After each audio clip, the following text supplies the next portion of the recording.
The Indiana Fever beat the Dallas Wings 102-83. This was a highly anticipated game because it was going to be the first time that Caitlin Clark and Paige Bueckers would be going up against one another in the WNBA. Basketball fans have been seeing one of the most illustrious rivalries for the past 5 years. Paige Bueckers versus Caitlin Clark, phenomenas in high school who took various routes. Bueckers to UConn, Clark to Iowa, particularly. In the NCAA tournament, Clark dominated their college games. Gino Arima and other critics questioned if Clark could translate her achievement in the WNBA. The Indiana Fever hosted the Dallas Wings last night, marking the first time these two had faced each other as professionals. What followed, however, was more than a game. In a way that only she has done twice before. Clark was making history. Comment CC record breaker if you're eager to learn about the records that were broken that evening. Come on.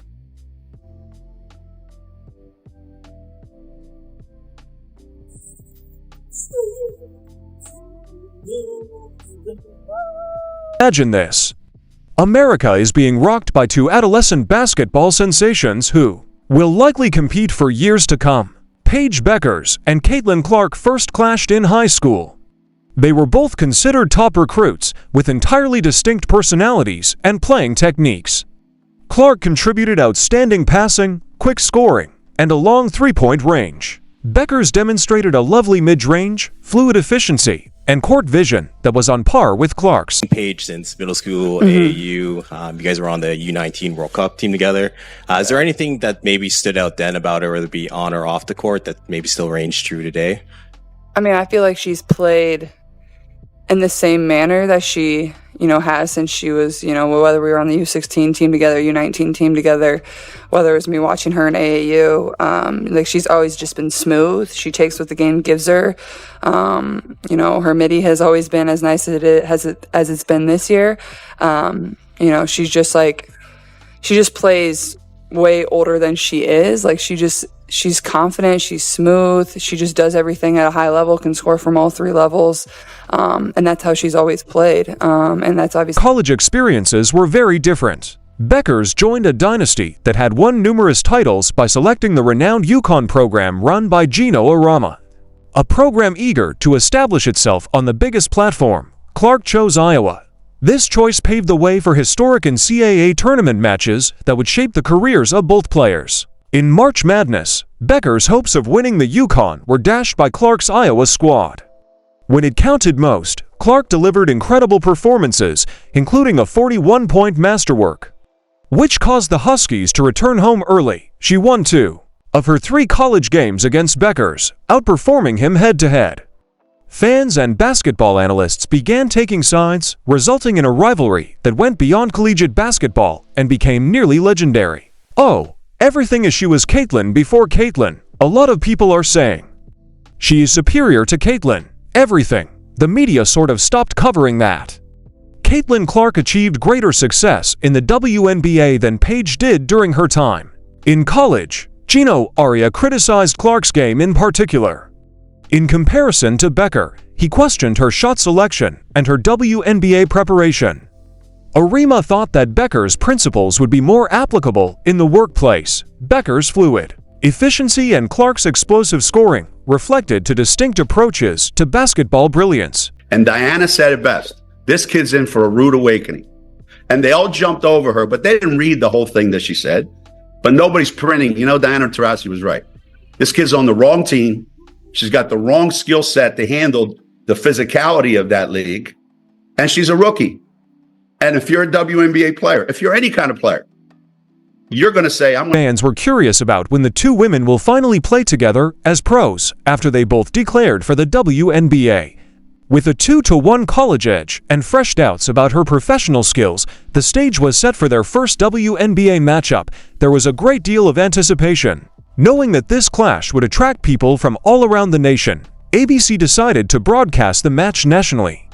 This contest is even more important for Clark's reputation because of her recent battles with the Fever. Her development coach yesterday, and he was just sent me a few things of even Steph going through a slump. I think he was 27 for his last 70 or something like that. Like the best in the world go through it. And I think that's like where you can find your confidence. And I think the thing I always fall back on is like, I know how hard I've worked. So, you know, this isn't something that's going to last, and the best players in the world go through this. So I feel like I'm getting good shots, and I think that's why it's frustrating, because those are the shots. This is where things start to get interesting, though.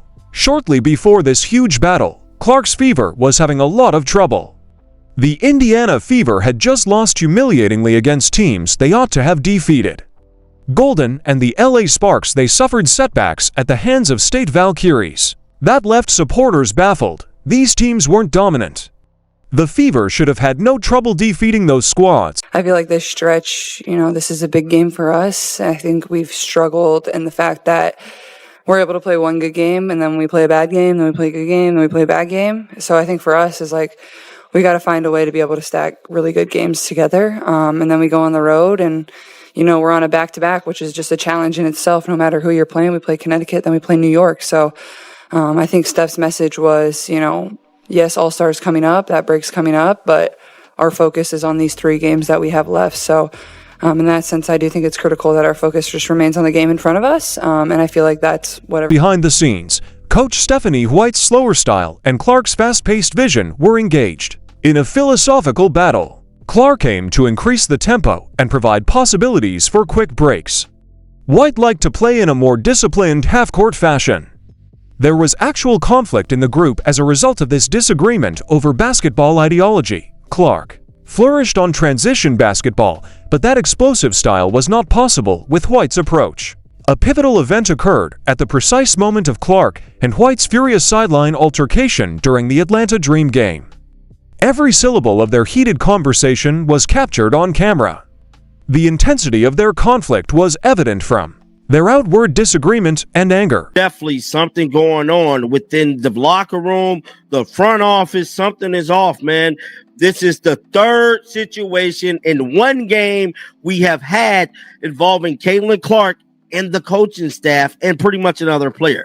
And it looked like Caitlin Clark and Stephanie White definitely had a situation where they was in a heated... Inconsistencies in the lineup made matters worse. After recovering from an injury, Clark was attempting to regain her rhythm. Darius Dantas has returned from her national team game. Their chemistry was totally upset by these modifications. The club had trouble establishing offensive flow and regular rotations, with important components arriving and going. Players were still finding out their responsibilities. It was hard to witness the disagreeable errors that afflicted the Fever. Game after game, missed shots accumulated, turnovers, destroyed assets that had promise. There was none of the rapid break magic Clark loved. As Clark herself acknowledged, I think we've struggled with the fact that we're able to play one good game, and then we play a bad game, then we play a good game, and then we play a bad game. During this time, Clark's shooting difficulties became a significant worrying. Despite acknowledging that she was in a rut, she maintained her confidence. She said, "I'm never going to stop shooting," likening her predicament to Steph Curry's sporadic periods of inactivity. When the Fever eventually ended their losing skid against Atlanta, it was the tipping point. Although they prevailed in that match, Clark and White's animosity persisted. The disagreement on philosophy had not been settled. They just put it on hold. It can be frustrating when your shot isn't going in the way that you want it to, but then like I look at the box and it's like I'm really 4 shots away from having a really good game, a really good shooting game. So that's where you find your confidence, and I know those are shots that I can make, and I'm never going to stop shooting. So, I mean, until I break out of it, I'm just going to keep launching, and that's all I know, and I'm still confident in everything that... The final test was the Dallas game. Would White at last adopt Clark's favorite look, or will the team's potential be further hampered by the philosophical gap? This internal conflict created the ideal environment for Bueckers' battle with Clark, who was eager to demonstrate that her strategy could be successful on a professional level. Next, a mystical event occurred. At last, Stephanie White granted Clark what she had been requesting. White made the critical choice to let Clark run the offense and set the pace against Dallas. This was not merely a minor change. White radically altered her strategy and put her trust in Clark to guide the group at the speed she desired. The night at a season high 18 points. Here's Boston turning the corner. Dishing to Hull. Extra feed Clark. A deep 3. You bet. And he actually brought up stats from a shooting slump Steph Curry went through. She said that made her feel a lot better. That pass will as well, right on the money to Mitchell. Cunningham attacked the closeout. Clark, the rejection of Quinterly. Clark, the flick ahead. Oh, beautifully done. Since both sides were feeling each other out in the first quarter, it was unclear early in the game if this plan would be successful. The Fever appeared excellent, yet unimpressive. They were discovering their rhythm gradually. The main fireworks had not yet begun, but Clark was enlisting her comrades. The game felt competitive, and the Wings were keeping up. Here's Clark being hawked by Isaiah James. Clark sidestepping three is good. Clark backing down Quinterly. 6 to shoot, fading away and dropping it in. Beautiful. Here's Clark off the screen. Through the lane, feeds Howard. Another assist for Clark. That's 13 as Howard is up. And then everything clicked in the second quarter, which was tremendous. Clark began to accelerate as he had never done before. Fans referred to such full court passes as touchdown passes, and she was using them to locate teammates. The Fever achieved a remarkable just that quarter. 36 points were scored. In just 10 minutes, they scored 21 more points than Dallas. It was more than just excellent basketball. This was the poetry of basketball in action. He actually brought up stats from a shooting slump Steph Curry went through. She said that made her feel a lot better. That pass will as well, right on the money to Mitchell. A tenacious start from Caitlin Clark. Here's Agumbawale off on a three. Long rebound. Mitchell, you're not going to catch her. Kelsey Mitchell in for two. They elevate each other because of how hard they compete. Nice look. Aaliyah Boston with a gorgeous dime to Kelsey. Clark's leadership elicited incredible responses from her teammates. Kelsey Mitchell was on fire, making 8 of her 12 shots to score 20 points. She scored in double figures for 21 games in a row. Mitchell was taking advantage of Clark's speed and enthusiasm to hit shots from all directions. With 18 points from an effective 8 of 9 shooting effort, Natasha Howard was tearing up the court. Howard attacked the rim and appeared unstoppable. Inside, Aaliyah Boston was in charge, controlling the paint with her strength and bulk. She was taking advantage of every chance Clark gave her. Boston and Clark had the ideal chemistry. With her pace, Clark would attract opponents before finding Boston for simple baskets. Mitchell springs back. Boston again. Mitchell is delivering this time.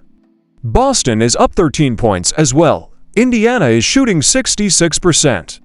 Is what really made this performance unique? In the first half, the Fever scored a franchise-high 64 points. The basketball they were playing was the most exquisite they have displayed this season. The previous record of 63 points, established against New York in 2016, was surpassed by this freedom. In addition, 64 points was the most points scored by any WNBA club in the 2025 season. 13 of the Fever's 30 assists, which tied a team record, came from Clark, demonstrated that, given the opportunity, she could raise everyone in her vicinity.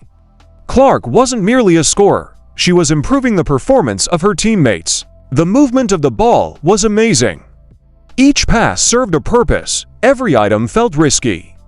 The Fever was unstoppable because Sophie Cunningham, who came off the bench, added another scoring threat and was the ideal spark. Cunningham reached 1,500 career points with 13 points, including a clutch layup. Her vigor and shooting prowess provided the Fever with an additional weapon that Dallas was unable to neutralize. The rebound. Cunningham swiftly up the floor, finds Howard for two. Sophie Cunningham making a huge impact off the bench, and Dallas will take a timeout. The 36 points scored in the second quarter tied for the third highest total in the history of the Fever franchise. During this time, the team's field goal percentage was 76.2%. They ran a scorching 33-9 for almost 8 minutes. With this speed and intensity, the Wings had no replies. The Wings were unable to keep up with Indiana's speed and intensity, and the game turned into a landslide. Dallas appeared worn out and perplexed. The Fever's transition game was too fast for them. At the professional level, Clark's fast-paced basketball vision was succeeding admirably. This victory wasn't the only one. It demonstrated that Clark's fast-paced basketball concept could succeed at the highest level. When White eventually let the beast loose, the outcome was historic. Good dub. 2 in a row. 2 more to All-Star. Let's go. W. I'll fever down, so you already know what's coming. Bow, bow, bow! On to the next. Hell yeah! Can you use that one? Let's go, baby. Give me the Christmas. Now we gotta go get another one. However, this is the moment that will live on in history. Clark did more than win. She changed the WNBA's course. Clark was quietly assembling a stat line that has only been accomplished once in WNBA history while controlling the game. On the court, she was doing everything, setting up teammates flawlessly and scoring when necessary. Then, on defense, something unique began to take place. As the game progressed, the numbers increased. Clark demonstrated her ability to score points well without forcing shots with her 14 points. Her 13 assists demonstrated her ability to improve everyone in her vicinity. The defensive plays then began. Approaching, like a mind reader, Clark was scanning the lanes as they passed. Before they even made it, she was waiting to see what the wing would do. Quarterly, Clark is backing down in bounds. There are 6 to shoot, dropping it in and fading away. Caitlin Clark's mid-range fadeaway is stunning. This is the precise time that history was made. Clark finished with 14 points, 13 assists, and 5 steals, including her 5th of the game. By doing this twice during her career, Clark became the only player in WNBA history to accomplish this particular combo. She is now the sole WNBA player history to record 2 instances of this stat line in a single game. Beyond those 5 steals, Clark had a significant defensive influence. She recorded a block that instantly gave Sophie Cunningham a fast break assist. Her full court awareness and ability to generate scoring opportunities through defensive plays were demonstrated in this play. With her ability to anticipate, she was interfering with the offensive flow of the wing. When Clark was on defense, every possession felt risky. To finish, use a Cunningham strike. Quinterly's rejection of Clark. Go ahead and watch the film.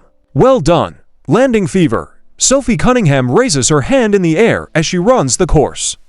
Assigns the target to Caitlin Clark, hardly over Hines Allen's fingertips. Gorgeous, gorgeous pass. Take a step forward. Complete. Gorgeous basketball. For Clark's whole game, Paige Bueckers and the Wings had no response. Arik Aunali finished with just 2 points and went 0 for 10 from the field, which was the most telling statistic. Arik is regarded as one of the top wing players, but she was rendered absolutely useless by the Fever's team defense and Clark's defensive pressure. This crucial player's subpar performance demonstrated the Fever's complete superiority. The Wings' plan to be physical with Clark didn't work at all.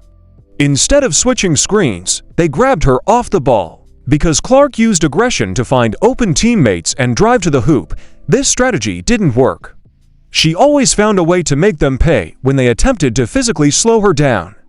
The entire tale was revealed by the final score of 100-283. Every critic and skeptic who questioned Clark's WNBA fitness had been silenced. It was more than just a good game. This was a declaration. Performance that demonstrated her status as one of the top players in the league. This momentous performance demonstrated that Clark wasn't only adjusting to the WNBA. At the professional level, she was rewriting the possibilities. A new chapter in the contest with the Bueckers had begun, and Clark had written the first few pages in a commanding manner. When it comes to playing Fever basketball, which is a fast-paced form of basketball, I think this was one of their best games. I would estimate that they spent between 75 and 80% of the game playing Fever basketball. Although we have undoubtedly witnessed this basketball style, the one that we all know and adore from the Indiana Fever, we have only really witnessed brief bursts of it. This season has seen a lot of games and occasions where it seems like the Fever system is a slowed-down version of basketball. They were playing fast in this game, but their attack wasn't operating at its best. They were rearranging the ball. They scored a lot of points after the fast break, completes the prophecy. Clark has established herself as a member of the WNBA's elite and created history that only she can claim. When Clark is allowed to play her style of basketball, the Fever's potential is demonstrated in this landslide victory over Bueckers and the Wings. The franchise's records dropped. The list of individual accomplishments grew. Most significantly, when White trusted Clark's vision, the team chemistry finally clicked. Basketball fans have every reason to be anticipating what will happen next as the second half of 2025 draws near, and this rivalry is only starting its professional career. The Fever's upcoming road games against New York and Connecticut will be difficult. Comment CC Record Breaker if you're thrilled about the Fever now that Clark is back. To ensure you don't miss anything, like, subscribe, and enable all notifications. We'll see you in the next video. Click the video on the screen.